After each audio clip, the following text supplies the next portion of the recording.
नमस्कार मित्रांनो, स्वागत आहे तुमचं एन जी मॅथ क्लास या आपल्या यूट्यूब चॅनलमध्ये. मित्रांनो, आपण महा TET परीक्षेसाठी अतिशय इम्पॉर्टंट, अतिशय महत्त्वपूर्ण अशी प्रश्नपत्रिका पाहत असतो. आजचा आपला विषय आहे मराठी आणि या मराठी विषयामधलं आजचं आपलं प्रयोग हे प्रकरण आहे. मराठी विषयामधील सगळ्यात महत्त्वाचं आणि सगळ्यात अवघड असं प्रकरण कोणतं आहे तर ते आहे प्रयोग. परंतु जर तुम्ही आजचा आपला व्हिडिओ जर शेवटपर्यंत पाहिला तर तुमचा भविष्यात या प्रयोगावरती एकही मार्क कधीही चुकणार नाही. अशा सोप्या पद्धतीत आपण काय करणार आहोत, तुम्हाला प्रयोग हे प्रकरण पाहणार आहोत. ठीक आहे. मग या ठिकाणी बघा, पहिला प्रश्न काय बघा आपला, आकाशातून पावसाच्या धारा कोसळल्या या वाक्याचा प्रयोग ओळखा. आता आपल्याला इथे एक वाक्य दिलंय आणि त्या वाक्याचा काय ओळखायला सांगितलं, आपल्याला प्रयोग ओळखायला सांगितलंय. आणि आपल्याला अशाच पद्धतीचे प्रश्न काय केले जातात परीक्षेमध्ये आतापर्यंत विचारले जातात. आता हा प्रश्न कधी विचारला होता तर 2025च्या TET परीक्षेमध्ये. ठीक आहे. आता या ठिकाणी एक गोष्ट लक्षात घ्यायची तुम्हाला, मराठी व्याकरण हा असा विषय आहे की तुमचा पेपर 1 असो किंवा पेपर 2 असो, दोन्ही विषय पेपरसाठी काय आहे, सारखाच विषय आहे, सारखाच सिलेबस आहे. त्याच्यामुळे तुम्हाला याची वेगवेगळी तयारी करायची नाही. त्याचबरोबर वेगवेगळ्या बॅच जॉईन करायच्या नाहीत. मी बऱ्याच जणांचं पाहिलं, मराठी व्याकरणाची सुद्धा त्यांची बॅच आहे, पेपर 1 साठी वेगळी बॅच, पेपर 2 साठी वेगळी बॅच. पण अरे हा विषय सारखाच आहे, याच्यामध्ये काही बदलच नाही, तर मग डबल पैसे घेता कशाला तुम्ही विद्यार्थ्याकडून. ठीक आहे, असू द्या.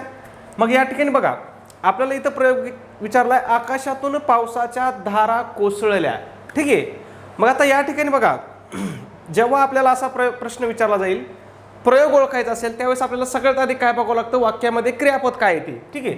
वाक्यामध्ये क्रियापद काय आहे, कोसळल्या. काय क्रियापद आहे, कोसळल्या. याच्यानंतर आपल्याला काय बघावं लागतं, वाक्याचा कर्ता काय आहे ते पाहावं लागतो. ठीक आहे. वाक्याचा कर्ता आणि वाक्याचं कर्म शोधावं लागतं. ठीक आहे. मग वाक्याचा कर्ता आणि कर्म शोधवणं काय खूप सोपं आहे. ठीक आहे. आता इथं क्रियापद काय आपलं, कोसळले आहे. मग याचा मूळ धातू काय आहे, कोसळणे. कोसळणे हे काय मूळ धातू आहे, कोसळ. मग त्याला जर आपण प्रश्न विचारणार, कोसळणारे काय, तर कोसळणारे काय आहेत, धारा आहेत. कोसळणारे काय आहेत, धारा आहेत. मग धारा हे काय झालं आपलं या वाक्यामध्ये, कर्ता झाला. धारा काय झाला या वाक्यामध्ये आपला, कर्ता झाला. तुम्ही एकदा वाक्याचा कर्ता ओळखला की तुम्हाला लगेच कर्म ओळखणं काय असतं, सोपं असतं. मग आता कर्ता कसा ओळखायचा बघा, इथं आपण कोसळल्या या क्रियापदाचा मूळ धातू काय आहे, कोसळ आहे. काय आहे, कोसळ. ठीक आहे. आणि त्याला आपल्याला काय करायचं आहे, कोसळणारे काय असा आपण त्याला प्रश्न विचारला. मग कोसळणारे काय, काय कोसळणाऱ्या धारा आहेत. कोसळणारे काय आहे, धारा आहे. मग धारा काय झाला आपला, कर्ता झाला. आणि कोसळण्याची क्रिया कोणावरती झाली, ज्याच्यावरती क्रिया होती ते काय असतं, आपलं कर्म असतं. मग या वाक्यामध्ये कोसळण्याची क्रिया कोणावर झाली, कोणावरच झाली नाही.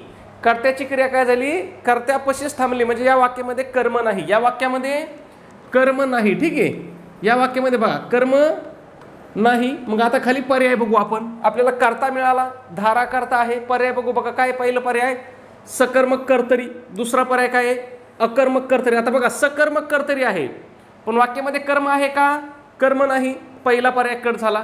दुसरा पर्याय काय आहे, भावे कर्मणी प्रयोग.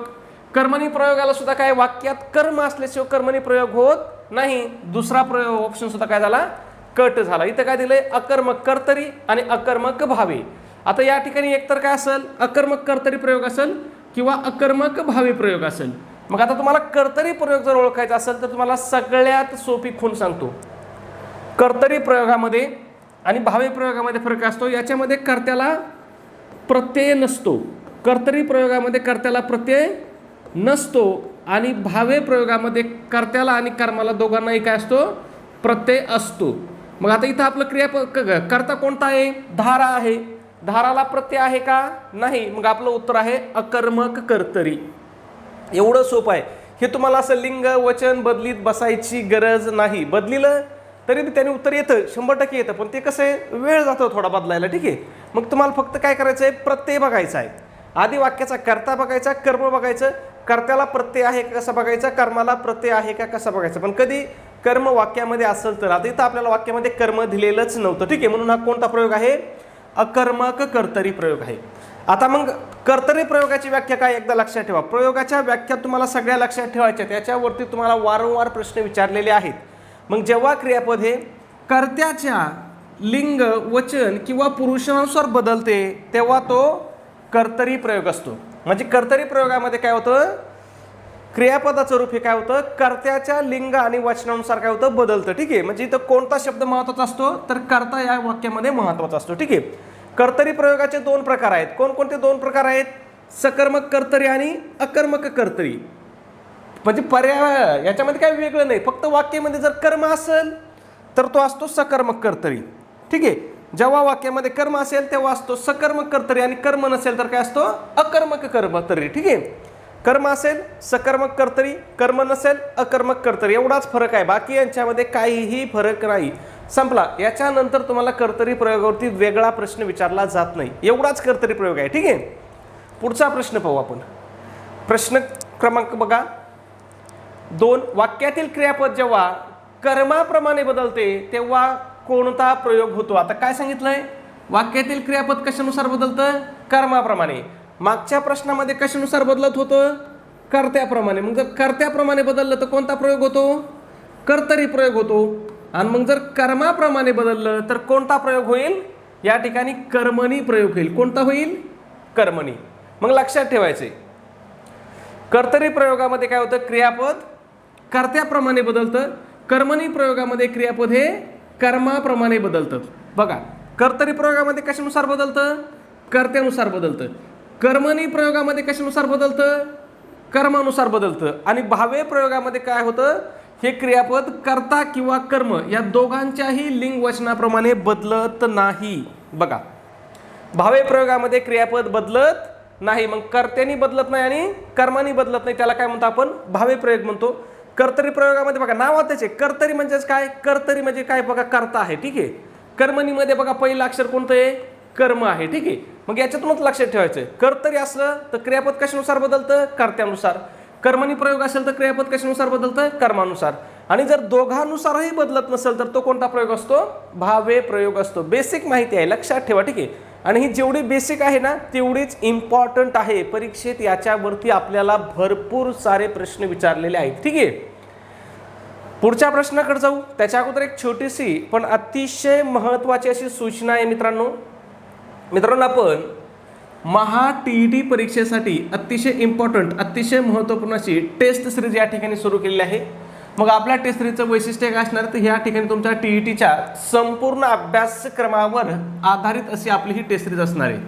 ठीक आहे, मग या टेस्ट सिरीजमध्ये तुम्हाला काय काय भेटेल बघा, तर तुम्हाला 10 टेस्ट पेपर भेटतील.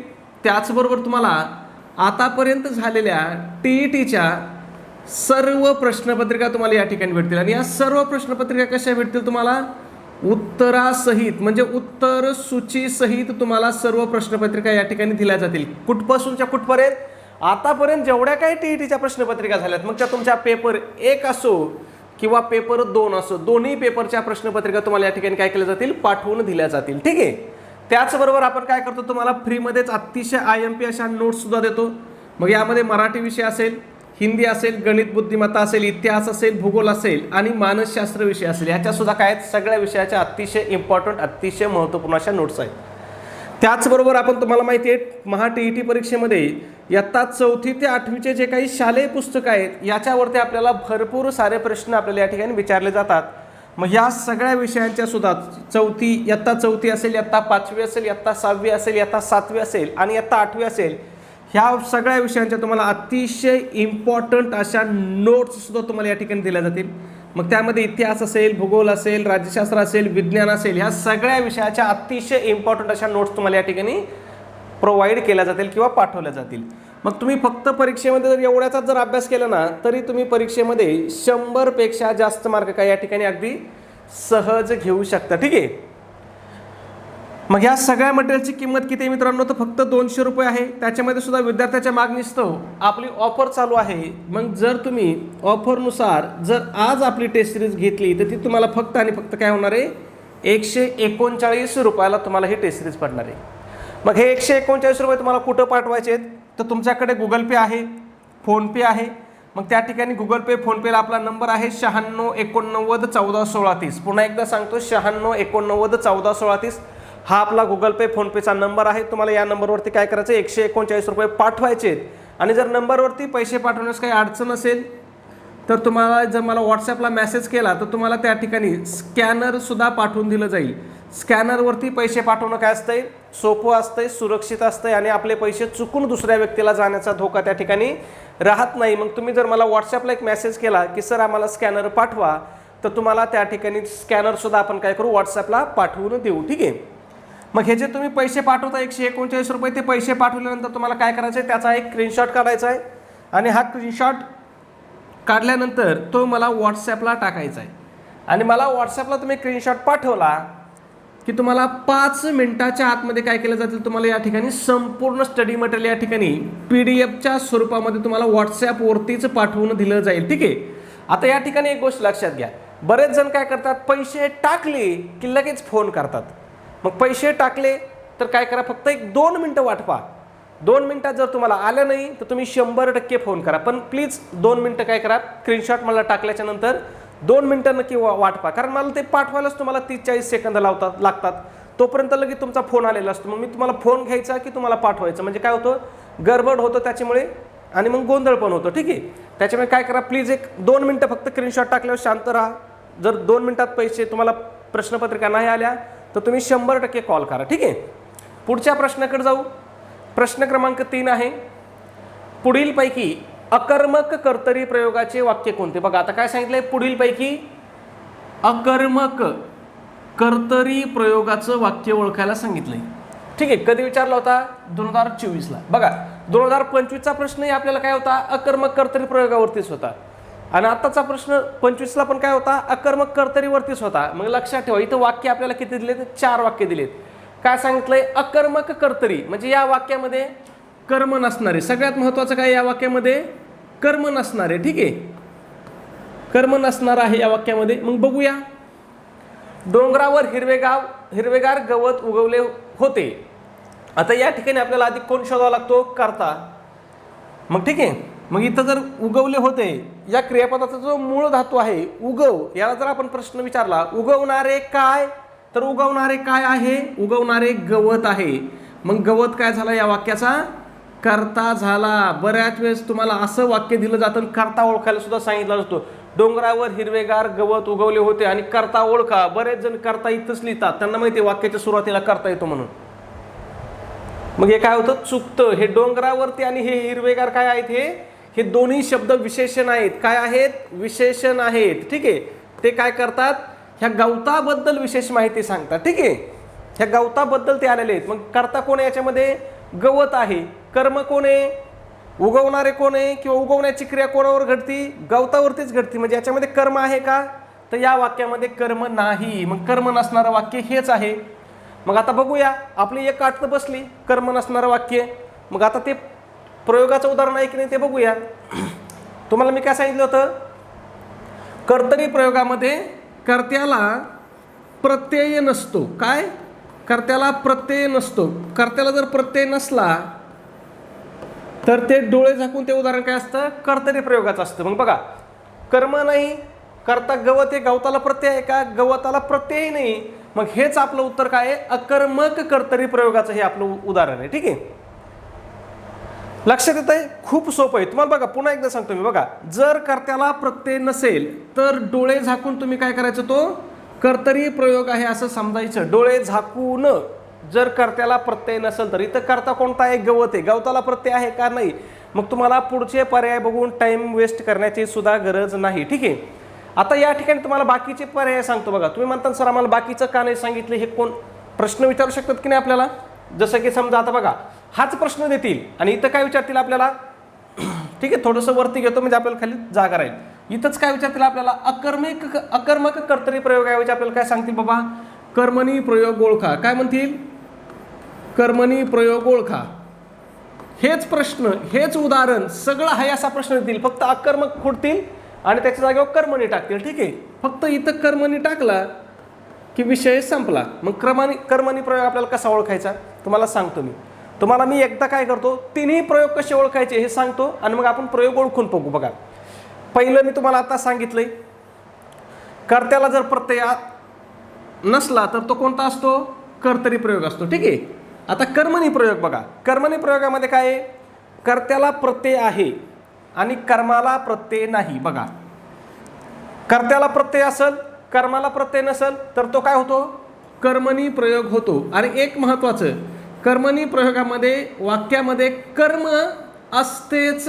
जर कर्म असलं तरच तो कर्मणी प्रयोग होणार आहे, कर्म नसलं तर तो कर्मणी प्रयोग होणार नाही. मग याच्यामध्ये काय आहे, कर्त्याला प्रत्यय पाहिजे आणि कर्माला प्रत्यय नसला पाहिजे. ठीक आहे, एवढं लक्षात ठेवायचं. आणि भावे प्रयोगामध्ये काय बघा, कर्ता आणि कर्म दोघांनाही प्रत्यय असतील. काय, कर्ता आणि कर्म दोघांनाही प्रत्यय जर असला तर तो कोणता प्रयोग, भावे प्रयोग. पुन्हा एकदा सांगतो, कर्तरी प्रयोगामध्ये काय, कर्त्याला प्रत्यय नाही. कर्मणी प्रयोगामध्ये काय आहे, कर्त्याला प्रयोग आहे, कर्माला नाही. आणि भावे प्रयोगामध्ये काय आहे, दोघाला प्रत्यय लागलेला असतो. एवढं सोपं जर तुम्ही लक्षात ठेवलं ना तर तुम्ही 5 सेकंदाच्या आतमध्ये काय करताल, तुम्ही प्रयोग ओळखताल. मग बघूया आता आपण वरचे उदाहरणं. तुम्हाला म्हटलं होतं की नाही, आपण ट्राय करून बघू. बघा, पक्षी अंगणात दाणे टिपतात. पक्षी अंगणात दाणे टिपतात. टिपणारे कोण, टिपणारे पक्षी. पक्षी काय झाला या वाक्याचा, कर्ता झाला. टिपण्याची क्रिया कोणावरती झाली, दाण्यावरती. कोणावरती झाली, दाण्यावरती. दाणे काय झाले या वाक्यामधले, कर्म झाले. ठीक आहे, मग बघूया आपण, कर्त्याला प्रत्यय आहे का, पक्षाला प्रत्यय आहे का, नाही. कर्माला प्रत्यय आहे का, नाही. दोघाला प्रत्यय नाही. म्हणजे त्या सगळ्यात महत्वाचं, कर्त्याला प्रत्यय नाही. कर्त्याला प्रत्यय नसेल तर तुम्हाला कोणता प्रयोग सांगितला होता मी, बघा बरं.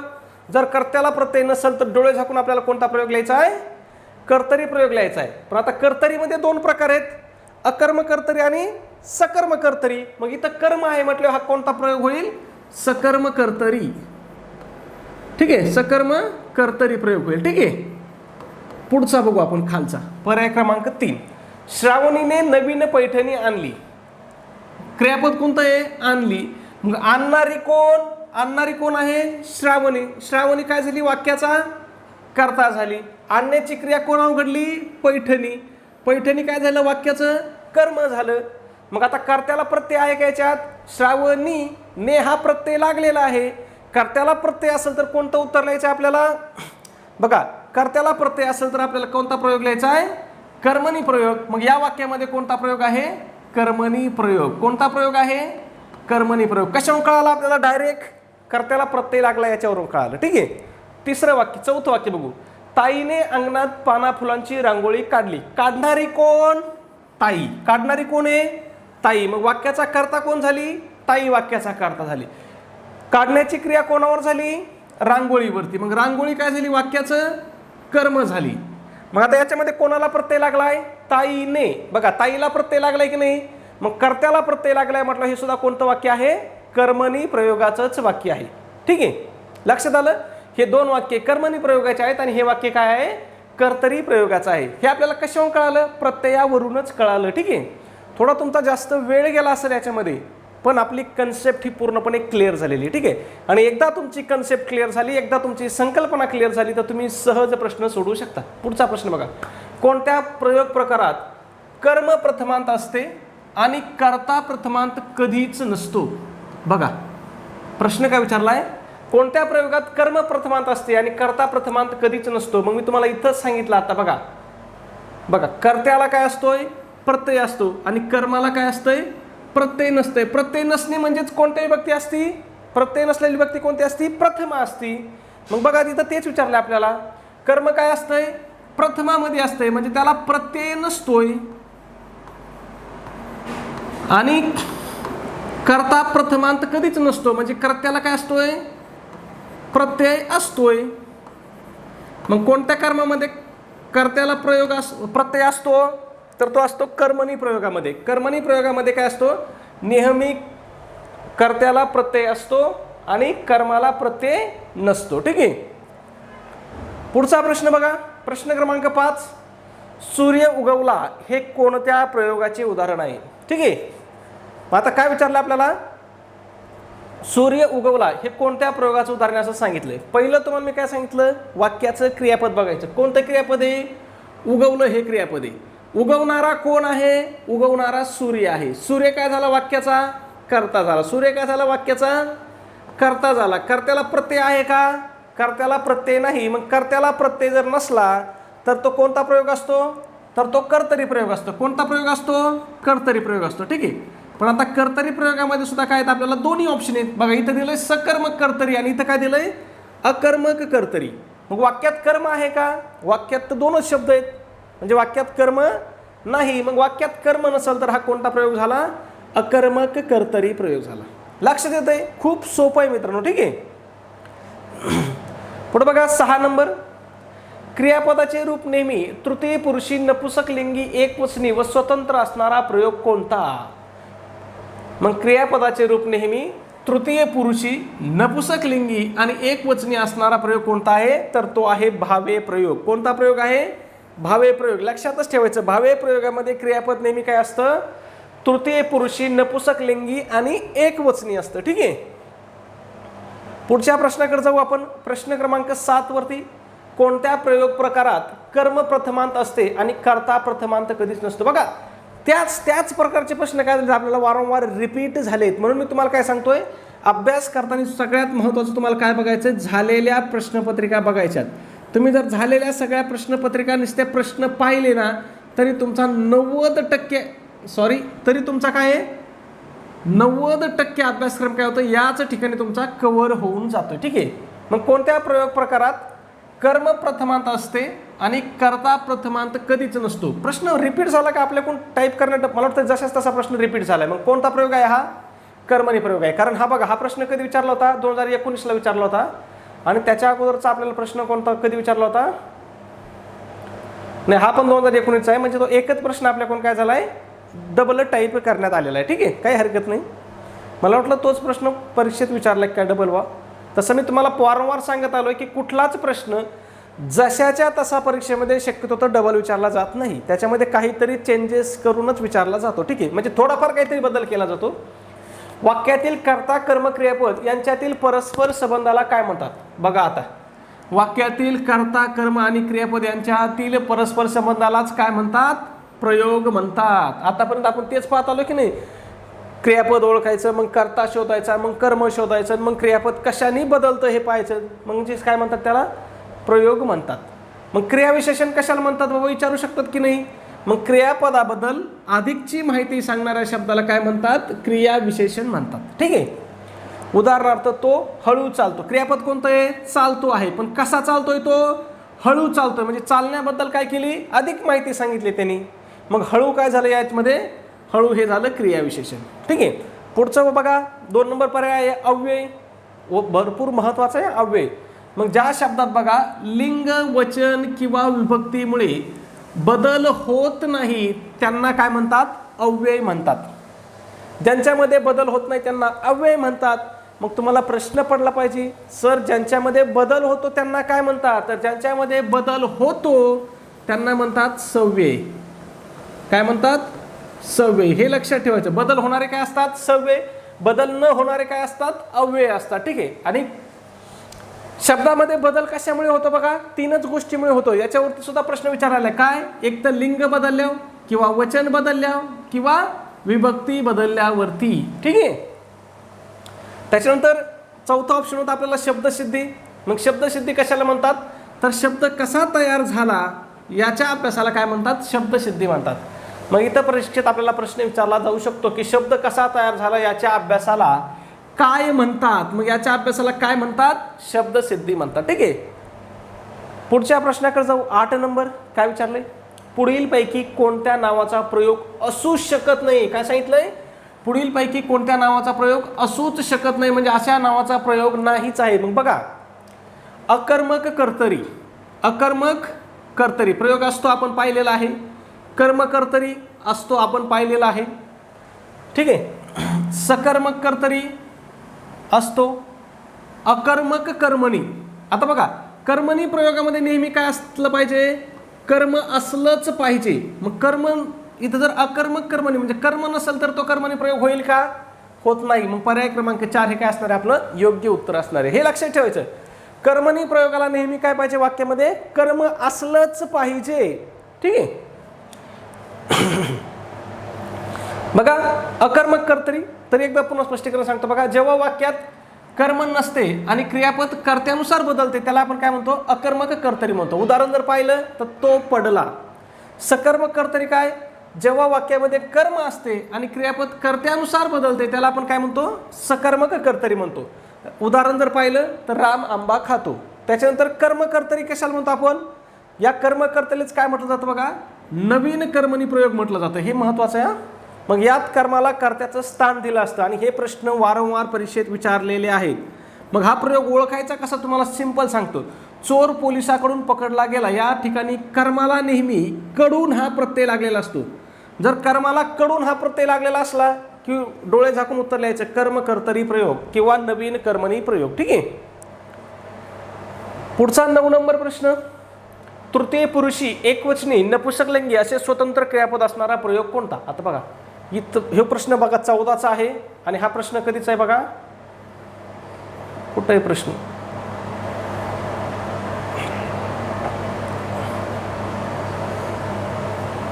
हाच प्रश्न आपल्याला एक येऊन गेला पाठीमागे, याच्या अगोदर असं झालं तर बघूया आपण. हा बघा, क्रियापदाचे रूप नेहमी तृतीय पुरुषी नपुंसकलिंगी एकवचनी असते. कधी आलता? 21ला. आणि हा कधी होता? 19ला. तो 21ला होता आणि हा 14ला होता. ठीक आहे. तृतीय पुरुषी एकवचनी नपुंसकलिंगी असे स्वतंत्र क्रियापद असणारा प्रयोग कोणता आहे? मग कोणता आहे? भावे प्रयोग आहे. म्हणून मी तुम्हाला काय सांगतो बाबा हो, संकल्पना समजून घ्या. तेच प्रश्न किंवा त्याच पद्धतीचा दुसरा प्रश्न. आता बघा तिथं आपल्याला नपुंसकलिंगी आणि तो व शब्द होता, व स्वतंत्र क्रियापद असणारा प्रयोग कोणता असं विचारलं होतं आणि इथं आपल्याला व ऐवजी असे दिलाय शब्द. ठीक आहे. म्हणजे थोडाफार काहीतरी चेंजेस करून आपल्याला प्रश्न त्या ठिकाणी विचारला जातो. पुढचा प्रश्न बघा. सहलीला जाताना कात्रजवळ उजाडले या वाक्यातील प्रयोग ओळखा. आता या ठिकाणी तुम्हाला सिंपल गोष्ट सांगतो. जेव्हा जेव्हा तुम्हाला इथं उजाडले बघा, मी तिथं लिहिलेले बघ सगळे बघ. उजाडले, मळमळते, सांजावले, मावळले, उजाडले, गडगडते, अंधारले अशा प्रकारचे कलकलते, ढवळते, खवखवते अशा जेव्हा क्रियापद येतील तेव्हा डोळे झाकून एक उत्तर लिहून टाकायचं, तो म्हणजे भावकर्तरी प्रयोग. डोळे झाकून हे क्रियापद आले की डोळे झाकून उत्तर लिहून टाकायचं भावकर्तरी प्रयोग. भावकर्तरी प्रयोगालाच काय म्हटलं जातं? अकर्तुक भावे प्रयोग असं सुद्धा म्हटलं जातं. हे पण लक्षात ठेवा. ठीक आहे. पुढच्या प्रश्नाकडे जाऊ. 11 नंबर. आकाशवाणीद्वारे जागतिक पातळीवर संदेश पोहोचवला जात असतो या वाक्यातील प्रयोग ओळखा. आता या वाक्यामध्ये सगळ्यात आधी तुम्हाला काय ओळखावं लागेल? करता. मग पोहोचविला जात असतो, याच्यामध्ये मूळ धातू कोणता आहे? पौच किंवा पोच हा मूळ धातू आहे. मग पोहोचवणारा कोण आहे? तर पोहोचवणारा कोण आहे? आकाशवाणी आहे. पोहोचवण्याची क्रिया कोणाद्वारे केली जाते किंवा पोहोचवण्याची क्रिया कोणावरती केली जाते? संदेशावरती केली जाते. मग आकाशवाणी याला प्रत्यय लागलेला आहे का? नाही, प्रत्यय लागलेला. ठीक आहे. आकाशवाणीला प्रत्यय लागलेला नाही, संदेशला पण प्रत्यय लागलेला नाही. मग हा कोणता प्रयोग असणार आहे? तर हा सकर्मक कर्तरी प्रयोग आहे. ठीक आहे. पुढचा प्रश्न पाहूया. या ठिकाणी बघा प्रश्न क्रमांक किती आहे? 12 आहे. रामाने रावण मारला प्रयोग ओळखा. काय सांगितलं आपल्याला? रामाने रावण मारला आणि आपल्याला हा प्रयोग ओळखायला सांगितलाय. ठीक आहे. बघूया आता आपण. सगळ्यात आधी आपल्याला काय बघायचं असतंय? क्रियापद बघायचं असतंय. क्रियापद कोणतं आहे? मार आहे. मग कर्ता कोण आहे? मारणारा कोण? राम. राम काय झाला? कर्ता. कर्म कोण आहे? रावण आहे. मग या वाक्यामध्ये कर्ता आहे, कर्म आहे. कर्त्याला प्रत्यय आहे का? बघा राम आणि ने, त्याला काय आहे? ने प्रत्यय आहे. कोणता प्रत्यय लागलेला आहे? ने प्रत्यय लागलेला आहे. मग ने प्रत्यय कोणत्या विभक्तीमध्ये असतो? तृतीय विभक्ती. कोणती विभक्ती असती? तृतीय विभक्ती असते. ठीक आहे. मग कर्त्याला जर ने हा प्रत्यय लागलेला असेल किंवा तृतीय विभक्ती असेल तर त्या ठिकाणी आपला कोणता प्रयोग असतो? कर्मणी प्रयोग असतो. कोणता प्रयोग असतो? कर्मणी. पण जर इथं तुम्ही ऑप्शन पाहिले तर बघा सगळेच आपल्याला काय दिलेत? कर्मणी प्रयोगाचे ऑप्शन दिलेत. सगळेच ऑप्शन काय दिलेत आपल्याला? कर्मणी प्रयोगाचे दिलेत. मग लक्षात ठेवा, जेव्हा कर्मणी प्रयोगात कर्ता हा क्रियेचा मुख्य असतो म्हणजेच काय? तो प्रधान असतो, तेव्हा त्यास काय म्हटलं जातं? प्रधान कर्तृक कर्मणी असे म्हणतात. मग या वाक्यामध्ये बघा राम हाच काय आहे? कर्ता आहे आणि तोच काय या वाक्याचा? प्रधान आहे. म्हटलं हा कोणता प्रयोग झाला? प्रधान कर्तृक कर्मणी प्रयोग झाला. आतापर्यंत आपण काय पाहिलं? कर्तरी प्रयोग कसा ओळखायचा, भावे प्रयोग कसा ओळखायचा, कर्मणी प्रयोग कसा ओळखायचा. पण आता आपण काय बघूया? कर्मणी प्रयोगामध्ये सुद्धा काय काही उपप्रकार आहेत. मग ते उपप्रकार सुद्धा तुम्हाला आले पाहिजे. ठीक आहे. मग हा कोणता उपप्रकार आहे? प्रधान कर्तृक उपप्रकार आहे. याच्यामध्ये काय असतो? ह्या वाक्यामध्ये कर्ता काय असतो? बघा कर्ता प्रधान असतो. ठीक आहे. पुढचं वाक्य बघू आपण. माझ्याने आता काम करवते प्रयोग ओळखा. माझ्याने आता काम करवते. मग हा कोणता प्रयोग आहे? काम करण्याची शक्यता आहे. मग बघा जेव्हा वाक्यातील क्रियापदातून कर्त्याची किंवा क्रिया करणाऱ्याची शक्यता किंवा सामर्थ्य व्यक्त होते तेव्हा त्याला काय म्हणतात, शक्य कर्मणी प्रयोग म्हणतात. म्हणजे मी हे काम करू शकतो, मी हे करू शकतो अशी जेव्हा शक्यता असेल तेव्हा काय, कोणता प्रयोग होतो, शक्य कर्मणी. म्हणजे नावातच आहे, शक्यता असेल तर कोणता प्रयोग, शक्य कर्मणी प्रयोग. मग इथं काय बघा, माझ्याने आता काम करत होते म्हणजे काम करण्याची काय आहे, शक्यता आहे. मला डोंगर चढवते किंवा चढवतो म्हणजे माझ्याकडून शक्यता आहे, मी डोंगर चढवू शकतो, मी अभ्यास करू शकतो. मग हा कोणता प्रयोग झाला, शक्य कर्मणी प्रयोग झाला. ठीक आहे, पुढे पाहूया. शिपायाकडून चोर पकडला गेला. तुम्हाला मी आता सांगितलं होतं, शिपायाकडून चोर पकडला गेला. कोणता प्रयोग आहे या ठिकाणी, तर याला म्हणतात नवीन कर्मणी प्रयोग. कोणता प्रयोग, नवीन कर्मणी प्रयोग. नवीन कर्मणी प्रयोगाची रचना कशी असते, इंग्रजीतल्या पॅसिव्ह व्हॉइस सारखी असते. मग इथं प्रश्न आपल्याला हा पण विचारला जातो की खालीलपैकी कोणता प्रयोग हा मराठीमध्ये इंग्रजी भाषेतून आलेला आहे. मग कोणता प्रयोग इंग्रजी भाषेतून आलेला आहे, तर नवीन कर्मणी प्रयोग. आणि नवीन कर्मणी प्रयोगाला दुसरं नाव काय आहे, कर्मकर्तरी प्रयोग आहे. ठीक आहे, हा प्रयोग ओळखायचं सोपं उदाहरण काय सांगतो तुम्हाला, कर्त्याला कडून हा प्रत्यय लागलेला असतो, एवढं लक्षात ठेवायचं, कर्त्याला कडून प्रत्यय. मग बघा, शिपायाकडून चोर पकडला गेला, न्यायाधीशाकडून दंड आकारला गेला, गुराख्याकडून गाय बांधली गेली, शिपायाकडून वर्गात वह्या आणल्या गेल्या. म्हणजे जर कर्त्याला कडून हा प्रत्यय असेल तर डोळे झाकून उत्तर लिहून टाकायचं, बाबा नवीन कर्मणी पर्याय. आणि जर नवीन कर्मणी पर्याय नसेल तर लगेच कर्मकर्तरी कुठे बघायचं आणि लिहून टाकायचं. ठीक आहे, पुढचा प्रश्न 15 नंबर बघा. न्यायाधीशाकडून आरोपीला दंड ठोठावण्यात आला, लागला का कडून प्रत्यय, लागला आहे. मग कोणता प्रयोग झाला हा, नवीन कर्मणी प्रयोग. म्हणजे याच्यामध्ये तुम्हाला दुसरं काही बघायची सुद्धा शक्य गरज नाही, कर्त्याला कडून प्रत्यय दिसला की उत्तर लिहून टाकायचं, बाबा नवीन कर्मणी प्रयोग. जास्त टेन्शनच घ्यायचं नाही, कर्तान कर्मण ते सापडीत सुद्धा पाहायचं नाही. ठीक आहे, पुढे बघा. तिचा पुराण वाचून झाला, प्रयोग ओळखा. आता बघा, वाचून झाला. आता इथं बघा काय झालंय, वाचून झाला म्हणजे काय झालं, तिचं क्रिया पूर्ण झाली. मग जेव्हा एखाद्या क्रियापदाने क्रिया समाप्त झालेली असते, बघा काय, क्रिया समाप्त झालेली असते त्याला आपण काय म्हणतो, समापन कर्मणी म्हणतो. म्हणजे नावातच दिलेलं आहे बघा, समापन कर्मणी म्हणतो. क्रिया काय झाली पाहिजे, समाप्त झाली पाहिजे. तुम्हाला कर्तान कर्मण बघत बसायची गरजच नाही. थोडक्यात जर उदाहरण सांगितलं, माझा अभ्यास करून झाला, क्रियापद काय आलं, करून झाला. माझा लाडू खाऊन झाला.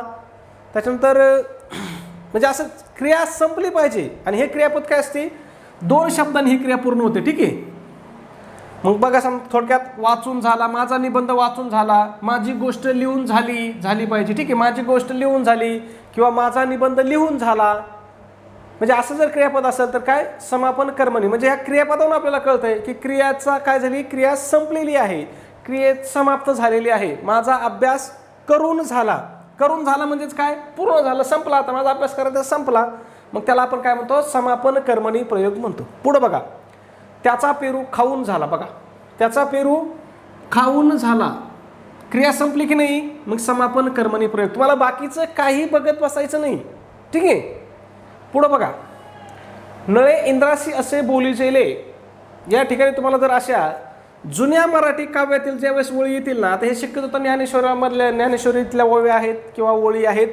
मग जेव्हा जुन्या मराठी काव्यातील ओळी येतील आणि त्यांच्या धातूला जे हा जर प्रत्यय लागलेला असेल, धातूला म्हणजे कोणाला, क्रियापदाला जे हा प्रत्यय लागलेला असेल तर तो कोणता प्रयोग असतो, प्राचीन कर्मणी प्रयोग असतो. म्हणजे इथंच इकडे बघा, जुन्या मराठीतल्या ओळी येतात. नळे इंद्राशी असे बोली जेले. बघा, जेले आहे का, जे प्रत्यय लागलेला आहे, मग हा प्राचीन कर्मणी. याला दुसरं नाव काय, याला पुराण कर्मणी असं सुद्धा म्हणतात. प्राचीन कर्मणीला दुसरं नाव काय आहे, पुराण कर्मणी. परीक्षेत यायचं बाबा ऑप्शन असायचं पुराण कर्मणी. तुम्ही म्हणता मास्टर का डोक्यावर पडलं होतं का, त्यांनी सांगितलं आपल्याला प्राचीन कर्मणी आणि यांनी दिले आपल्याला पुराण कर्मणी. मग तुम्हाला दोन्ही नावं लक्षात असले पाहिजेत. आणि सोपं ओळखायची खूण काय आहे, जुन्या मराठीतल्या काव्यातल्या ओळी येतात, जुन्या ओळी. ठीक आहे, नळे इंद्राशी असे बोली झाले, अशा जुन्या ओळी आहेत. ह्या तुम्हाला वाचल्या कीच कळतात. म्हणजे इथं तुम्हाला दुसरा कर्तान कर्मण क्रियापदन काही शोधित बसायची गरज नाही. फक्त क्रियापदाला जर जे प्रत्यय लागलेला असेल, बोलीजे, करीजे, पाहिजे, हे असे प्रत्यय असतात, विषय संपला. पुढचा प्रश्न 19 नंबर. आज मळमळते. आज मळमळते या वाक्याचा प्रयोग ओळखा. मग हा कोणता प्रयोग आहे, तर हा भावकर्तरी प्रयोग आहे. मग या वाक्यात बघा, स्वतंत्र कर्ता हा स्पष्ट नसतो आणि क्रियापदातील भावच कर्ता मानला जातो, त्यास काय म्हणतात? भावकर्तरी प्रयोग म्हणतात. म्हणजे बघा, कर्ता आहे का याच्यामध्ये? मळमळणारे कोण असं जर उत्तर दिलं तर काही आहे का इथं? किंवा मळणारे काय, कुठं, कसं, काही आहे का? म्हणजे कर्ता स्पष्ट नसतो, पण जे काही क्रियापद आहे तोच काय असतो? वाक्याचा भाव असतो. मळमळते म्हणजे काय होतंय? उलटी झाल्यासारखी होती. क्रियापदच काय आहे? वाक्याचा महत्वाचा भाव आहे. मग त्याला काय म्हणतात? भावकर्तरी प्रयोग किंवा भावकर्तरी भावे प्रयोग. भावकर्तरी भावे प्रयोग असं पण पूर्ण नाव असतं त्याचं. याचंच पूर्ण नाव काय? भावकर्तरी भावे प्रयोग. नाही तर तुम्ही म्हणता सर तुम्ही तर आम्हाला फक्त भावकर्तरी सांगितलं आणि परीक्षेत भावकर्तरी भावे प्रयोग ऑप्शन आलं. ठीक आहे, मग याच्यामध्ये क्रियापद कसे असतात बघा? शक्यतो तर म्हणजे नेहमी मळमळते, सांजावले, उजाडले, गडगडते. आता याच्यातलं एक वाक्य नक्की 5 वेळेस परीक्षेत विचारलेलं असेल. सहलीला जाताना कात्रजवळ उजाडले. तुम्ही पाहिलं असेल, जुन्या प्रश्नपत्रिका पाहिल्या असल्या तुमच्या लक्षात आलं असेल. ठीक आहे, पुढचा प्रश्न बघूया आपला. प्रश्न क्रमांक 20 म्हणजे आपला शेवटचा प्रश्न. आज दिवसभर सारखे गडगडते या वाक्याचा प्रयोग कोणता? भावकर्तरी, भावे, कर्मणी आणि कर्तरी. याचं उत्तर काय करायचं आहे तुम्हाला बाबा हो? कमेंटमध्ये सांगायचं आहे. चॅनलला सबस्क्राईब केलं नसेल तर सबस्क्राईब करा आणि व्हिडिओ आवडला असेल तर प्लीज व्हिडिओला एक लाईक करा. धन्यवाद मित्रांनो.